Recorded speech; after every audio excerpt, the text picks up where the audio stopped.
In this video, we're going to be reviewing the Sirui Nightwalker Cinelens series that I've been using for the past month on both creative and client work. We'll look at everything from the variety of shoots I shot these on, the image they produce at T1.2, pros and cons, and what it's been like shooting cine lenses compared to modern photo lenses that I'm normally used to, and just determine if they're worth it altogether. So let's get into the video right now.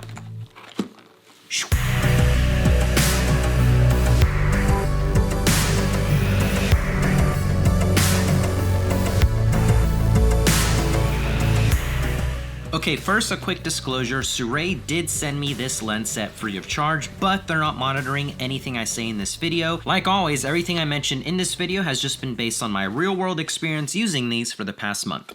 Okay, so first off, this is the case that they come in, and I've never had a lens set that comes in a case and didn't realize how handy that is, because it comes in this really protective case, and now I don't have to make extra room in my camera bag because I can just bring my camera case, bring this, and I'm good to go. So this already was a huge plus, that it's a really nice protective and small case. Yeah. And there you go. Here's the lens set. You get the 24, the 35, and the 55. And honestly, compared to regular photo lenses, like here's my 24 to 70 RF, this one is way bigger. So I do love the fact that they're generally really small prime lenses.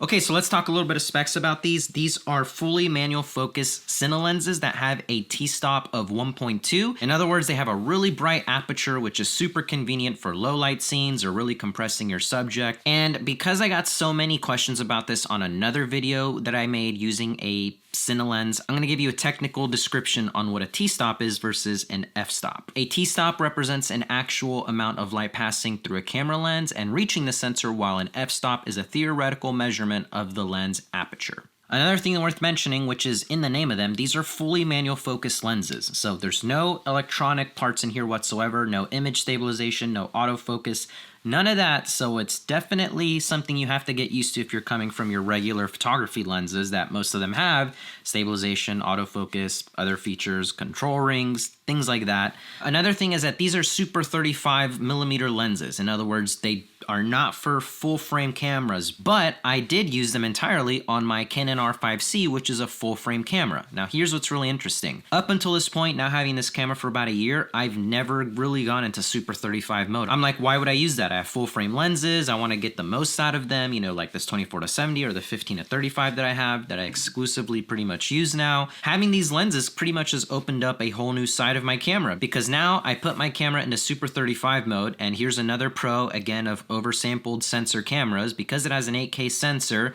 it still shoots like 5.4K in super 35 mode, which is awesome, plenty of detail.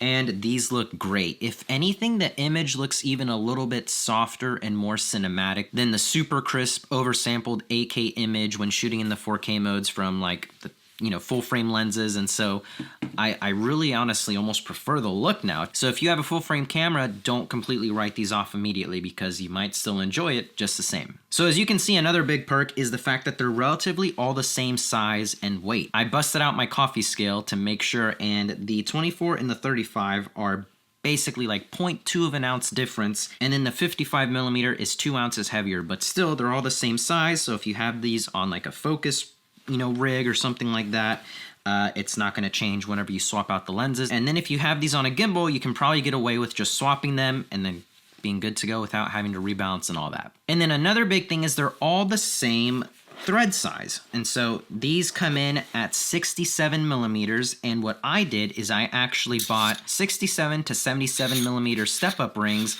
that I exclusively keep on here, because all of the other filters that I have are 77mm, so now I can just throw them on whenever I need and not have to worry about it. And I hope I don't get comments about this, but I don't even have the lens cap on because it's in this case. And I have the filter ring on here also. So personal decision, I think they're fine.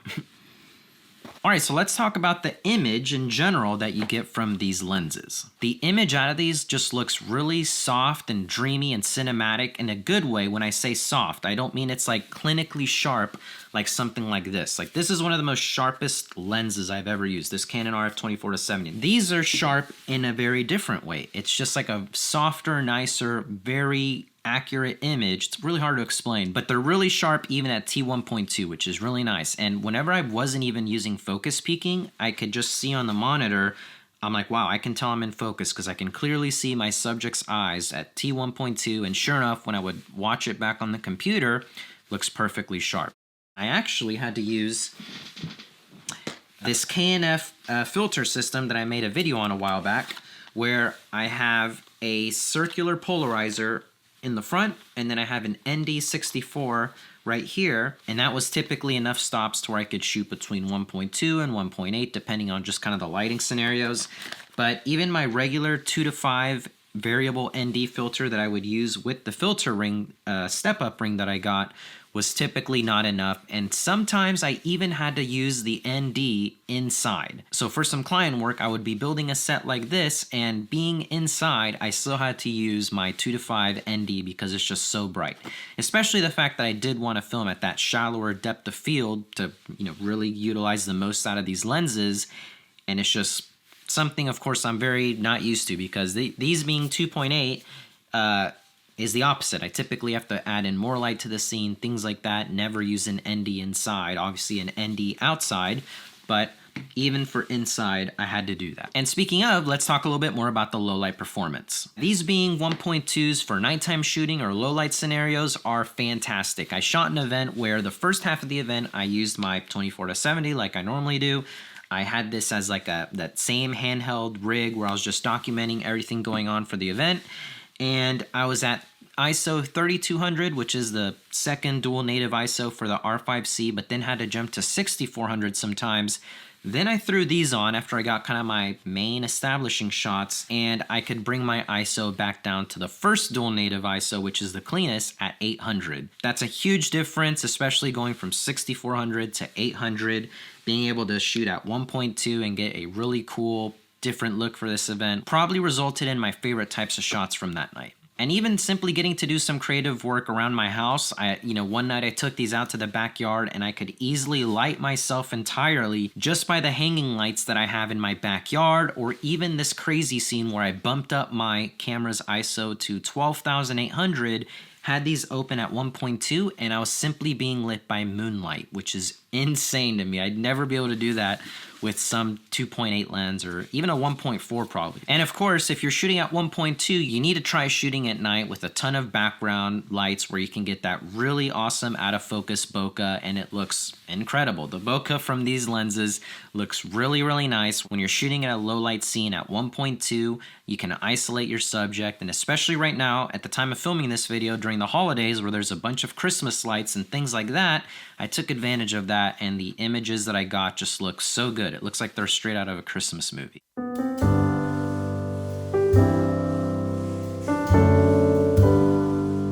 All right, so now let's kind of dive into like a mini review on each one.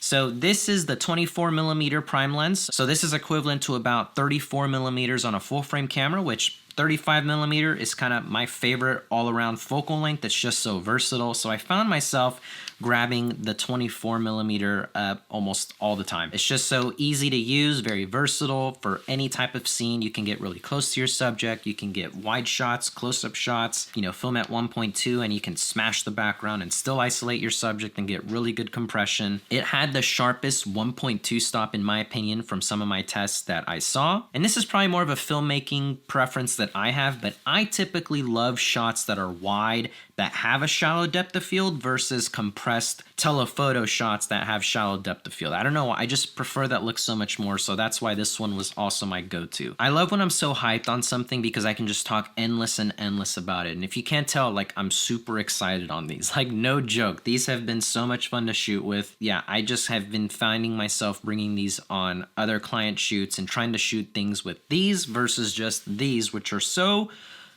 obviously really great, but really easy. It's really easy to fall complacent to do the same thing over and over again versus this. These make you be more creative. Next up, the 35mm T1.2, which is essentially close to a 49mm on a full frame sensor, which again, 50mm is a awesome focal length. I love doing portraits at that, and that's essentially what the purpose of this one is. That's why you get the set. You get the 24, the 35, and the 55, because now you're kind of covered for whatever you're going to be shooting. Those are all like the regular focal lengths. I did a content shoot for one of our clients where we do some talking head reels, and I found myself using this one a lot because 50mm is just such a good perspective for that stuff. It completely, you know, smashes the background even more and just really isolates your subject, makes them look really flattering still. And yeah, opening this up between 1.2 and 2.0 was really versatile, and it worked out great. And here's another thing I want to mention that I didn't even realize how handy this is. So whenever I was doing that content shoot and we were in a really, really bright environment, so I had all my NDs on and things like that, the sun kept changing because there was so much natural light coming in, all these big windows. And so it would be cloudy, so I would open it up to 1.2, but then in the middle of shooting, the lighting would change and a lot more sun would come in. So then, instead of going to the camera and manually adjusting my aperture, kind of risking it shaking or being like a really obvious, you know, step down in light, this is where having a aperture ring that's not clicked. So they do have some aperture rings like this on photo lenses, but it's like a click. This one being declicked is so awesome because you don't have to stick to 1.2, 1.4, 2.0, all the regular aperture stops. You can just have it at whatever you want. So the sun would come in, it would get brighter. I would make the f-stop more narrow to let less light in. Then it would get cloudy. Then I would have to let more light in, so I would slightly bring it up. Point being, it's a lot more smoother and nicer to let more light in like that and adjust your exposure while you're filming video versus doing it how we would have to do with these in camera, adjusting your aperture or something like that. So I found that to be incredibly handy. Didn't ever actually understand so much why they had these on even some of the modern photo lenses coming out. And I'm like, oh, now I get it. That is so convenient to slightly adjust your exposure while you're filming a video. Now it makes sense. And then lastly, the 55mm, which is equivalent to 77mm on a full frame sensor. And so kind of like the last stop on my 24-70, and it's meant for like compression shots, close-ups, portraits, things like that. So while I didn't have so much work that demanded that, a lot of my stuff can easily be shot on like 24-50 in that range. I did get to test this out a couple of times, and it is incredibly sharp. The depth you get is really, really nice. So I just love that you get this whole set because it just makes it that much more versatile. And you could essentially just bring this set on a shoot as long as you're comfortable shooting manual focus, and you'd be good to go for pretty much anything you need. Okay, so let's talk a little bit about a couple of drawbacks, which honestly there aren't very many that I could think of. One of the main drawbacks I noticed is that the aperture ring is maybe a little bit too loose for my personal preference. And I'm sure that's probably because if you had this on like a focus motor or something, you need these to be maybe the same, not to have too much resistance. But I only say that because I found myself, and I only did this once, and this is probably just a rookie mistake, but let's say that I wanted to do a shoot at or whatever I was shooting at 2.0, while I was, rigging my camera, adjusting things, I kind of bumped it where I would look back and my setting had changed. And so what I'm trying to say is it's kind of really easy to slightly move this. So I had to just constantly double check and make sure the aperture ring hadn't moved. I feel like that wouldn't happen as much if there was a little bit more resistance on it. But again, not a deal breaker. Just be mindful of that and make sure you're shooting at the T-stop that you want to be shooting at. The last and only other drawback I could think of, which is probably a plus in my opinion, but could definitely be a drawback to others, is the fact that these are fully manual focus lenses. So again, coming from modern photography lenses that we're all used to that have amazing autofocus, image stabilization, things like that, that could be a huge adjustment. And here's the thing, from previous lenses that I've used that were fully manual focus, I didn't really like them. I was like, I don't like this. It's just not what I'm used to. I don't really like how I have to manually control things, but I don't know what it is. Something about these made it not like that at all. I really enjoyed it, honestly preferred it at times, and maybe it's just the fact that I've really forced myself to learn to use these. I honestly love the fact that they're fully manual focus because it makes you think differently, set up your shots differently, shoot differently entirely, makes you be more creative versus just easily relying on autofocus, throwing your camera on a gimbal, getting the shot you need. This just puts more thought into them. So that definitely might be a deal breaker for some, that, no image stabilization, manual focus. You don't get any lens information in the back of your camera. You can't see what aperture you're at. All of that is just done on the lens. And so it definitely takes some adjusting. You probably definitely need to use these with a monitor of some sort so you can get a bigger view of your image. And then use focus peaking if your camera doesn't have that. Most monitors have that, and that's the whole, kind of the whole point of using a monitor. It made the shooting process a lot easier, because when I first got these and I was only using them with my camera, I'm like, man, this is kind of hard to make sure I'm in focus. And so putting on a monitor, using those features made it so much easier, a lot better, and reliable. That's the other thing, because if you don't know what you're doing, you could easily miss a shot. And I found myself at that event that I shot, I kind of was still not getting used to like which direction focus is, because I'm a little bit more new to this, using, manual focus cine lenses. And again, it could be really easy to miss a shot, an important one. So you just have to get really comfortable with it. But again, that might be a drawback from others, a deal breaker. For me, it's, a plus. All right, so some final thoughts on the Sirui Nightwalker Cinelens series. I feel like you could tell I'm really stoked on these, and it's just the truth. I have been super impressed by everything that you get for the price point. The fact that at the time of recording this video that they're on sale in December of 2024 at $800 for 3 prime lenses, 3 high quality lenses. I think the normal price is just at $1,000.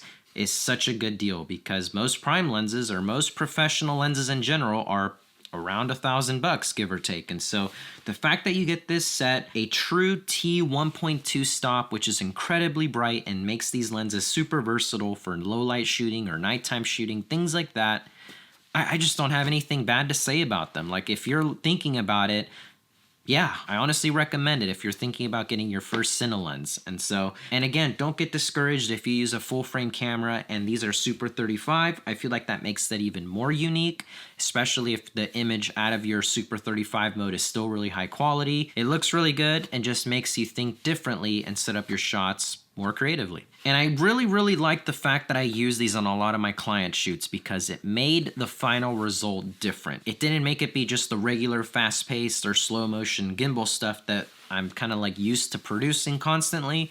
It made me think differently. Even if it's not the whole video shot on these lenses, it adds a different element to the video. So it definitely overall just made the work different, and in my opinion, more creative. I feel like I haven't felt this in a long time, because I have a major passion for filmmaking. When I go watch movies, I'm watching the way they shoot things, or watching shows, like all that stuff fascinates me.